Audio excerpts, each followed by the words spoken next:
Nah, di video pembelajaran kali ini, kita akan membahas materi pelajaran IPS bab 4 tentang Indonesia pada masa awal kemerdekaan hingga masa reformasi. Nah, kalian tahu nggak sih siapa yang pertama kali menjahit bendera merah putih? Ayo, siapa? Penasaran kan? Simak video ini sampai habis ya. Yang pertama, masa awal kemerdekaan. Ini dimulai dari tahun 1945 hingga 1960. Nah, sahabatnya, sebenarnya ketika Jepang menduduki Indonesia, Jepang sedang terlibat dalam Perang Dunia Kedua nih. Namun, pada akhir tahun 1944, Jepang mulai kalah resmi melawan pasukan Sekutu. Nah, Jepang tidak mau diam saja. Pada tanggal 7 September 1944, Perdana Menteri Jenderal Kuniaki Koiso berjanji akan memberikan kemerdekaan kepada bangsa Indonesia. Tujuannya apa sih? Tujuannya untuk menarik simpati masyarakat Indonesia agar mau mendukung Jepang dalam melawan pasukan Sekutu.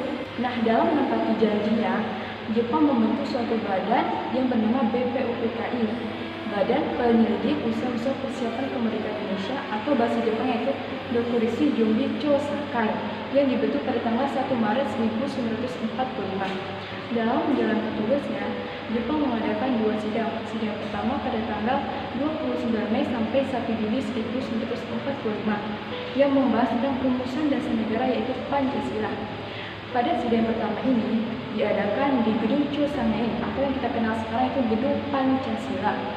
Nah, terdapat 3 tokoh yang mengajukan usulan dasar negara. Yang pertama ada Insinyur Soekarno, yang kedua ada Ahmad Soebarjo, dan yang ketiga ada Muhammad Yamin.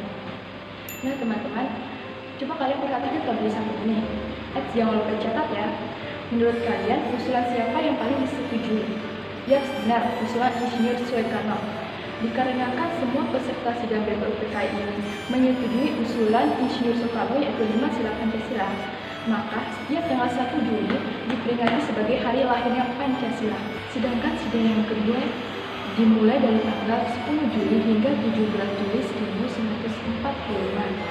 Pada sidang yang kedua ini disepakatilah bentuk negara Indonesia yang berupa republik, pernyataan Indonesia merdeka, bahkan tubuh Undang-Undang Dasar, dan pembukaan Undang-Undang Dasar 1945. Namun, pada tanggal 7 September 1945, BPUPKI ini dibubarkan. Wah, kenapa dibubarkan? Ya, BPUPKI dibubarkan karena telah menyelesaikan tugasnya. Dan pada tanggal yang sama dibentuklah PPKI, yaitu Panitia Persiapan Kemerdekaan Indonesia atau nama Jepangnya yaitu Dokuritsu Jumbi Imkai, yang diketuai oleh Insinyur Soekarno. PPKI ini dibentuk karena agar dapat mempersiapkan segala sesuatu keperluan dalam pemindahan kekuasaan dari Jepang kepada Indonesia dan dalam mempersiapkan pemerintahan Indonesia. Singkat cerita, pada tanggal 14 Agustus 1945, Jepang menyerah kepada Sekutu dan terjadilah kekosongan kekuasaan di Indonesia. Mendengar hal itu, golongan muda seperti Bung Karno, Karel Saleh, dan Soekarno mengambil gerak cepat dan mendesak golongan tua agar dapat memproklamasikan kemerdekaan saat itu juga. Akan tapi golongan tua seperti Insinyur Soekarno, Muhammad Hatta, dan Ahmad Soebarjo enggan terburu-buru memproklamasikan kemerdekaan Indonesia. Nah, disitulah terjadi perdebatan antara golongan tua dan golongan muda yang mengakibatkan terjadinya peristiwa Rengas Dengklok. Peristiwa Rengas Dengklok adalah peristiwa di mana golongan muda membawa golongan tua ke suatu tempat yang bernama Rengas Dengklok. Wah, tujuannya apa sih? Tujuannya untuk mendesak golongan tua agar dapat memproklamasikan kemerdekaan Indonesia secepatnya. Akan tetapi, setibanya di Rengas Dengklok tetap terjadi perbedaan pendapat. Setelah itu, pada sore harinya, terjadilah kesepakatan antara golongan muda dan golongan tua bahwa golongan tua akan memproklamasikan kemerdekaan Indonesia. Nah, golongan tua kembalilah ke Jakarta dan membuat naskah proklamasi di rumah Laksamana Muda Mainda. Setelah naskah proklamasi dirumuskan, disepakatilah bahwa Insinyur Soekarno dan Muhammad Hatta yang menandatangani naskah proklamasi.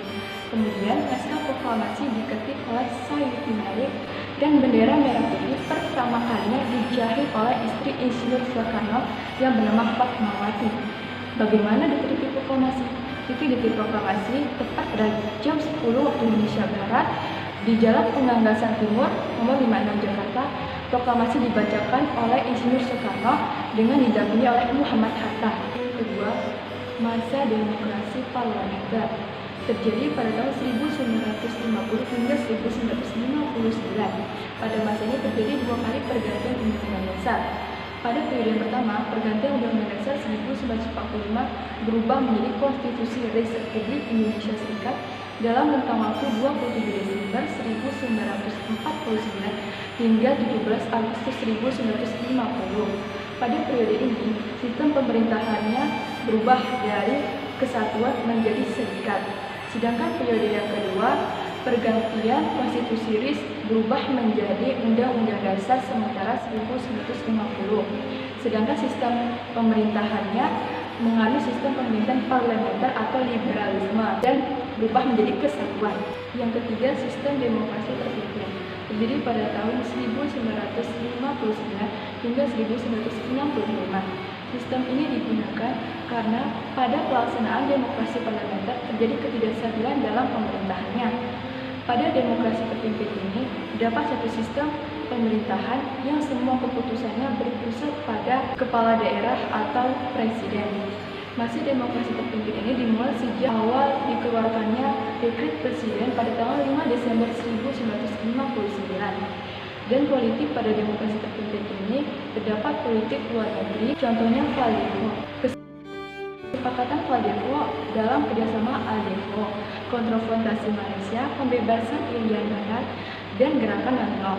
Namun, seiring berjalannya waktu, politik yang ada di demokrasi terpimpin ini mengalami kekacauan dan terdapat beberapa gerakan yang ingin melakukan kudeta. Kudeta tersebut contohnya ingin mengubah Undang-Undang Dasar menjadi negara komunis yang biasa kita sebut dengan gerakan G30 SPKI. Yang keempat, masa Orde Baru yang terjadi pada tahun 1966 hingga tahun 1968. Masa Orde Baru ini diawali dengan dikeluarkannya Surat Perintah 11 Maret atau Supersemar 1966. Masa Orde Baru ini muncul akibat stabilitas nasional semakin rancang dan perekonomian negara memburuk. Kondisi ini memicu para pelajar atau mahasiswa melakukan aksi demonstrasi dengan mengumandangkan Tritura, tuntutan rakyat, yang berisi yang pertama pembubaran PKI, yang kedua itu penurunan harga, dan yang ketiga penyederhanaan partai politik. Selain itu juga, masa Orde Baru ini pemerintah dapat melaksanakan pemilu sebanyak 6 kali. Yang terakhir ada masa reformasi yang terjadi pada tahun 1998 hingga saat ini, yaitu tahun 2021. Reformasi adalah satu gerakan yang menghendaki adanya kehidupan bermasyarakat, berbangsa maupun bernegara ke arah yang lebih baik. Masa reformasi ini dilatar belakangi dengan adanya krisis ekonomi di beberapa negara termasuk Indonesia.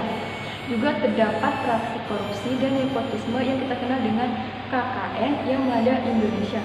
Dampak yang ditimbulkan dari masa reformasi hingga saat ini yang kita alami yaitu demonstrasi oleh para mahasiswa menuntut penurunan harga sembako serta penghapusan monopoli KKN dan penurunan Soeharto dari jabatannya dan akhirnya diganti oleh Presiden B.J. Habibie. Dari video penjelasan tadi diharapkan sahabat WM dapat memahami sejarah masa kemerdekaan hingga masa reformasi. Sebelum saya akhiri, jangan lupa 3M, yaitu mencuci tangan, menjaga jarak, dan memakai masker. Saya akhiri dengan wabillahi taufiq wal hidayah. Wassalamualaikum warahmatullahi wabarakatuh. Salam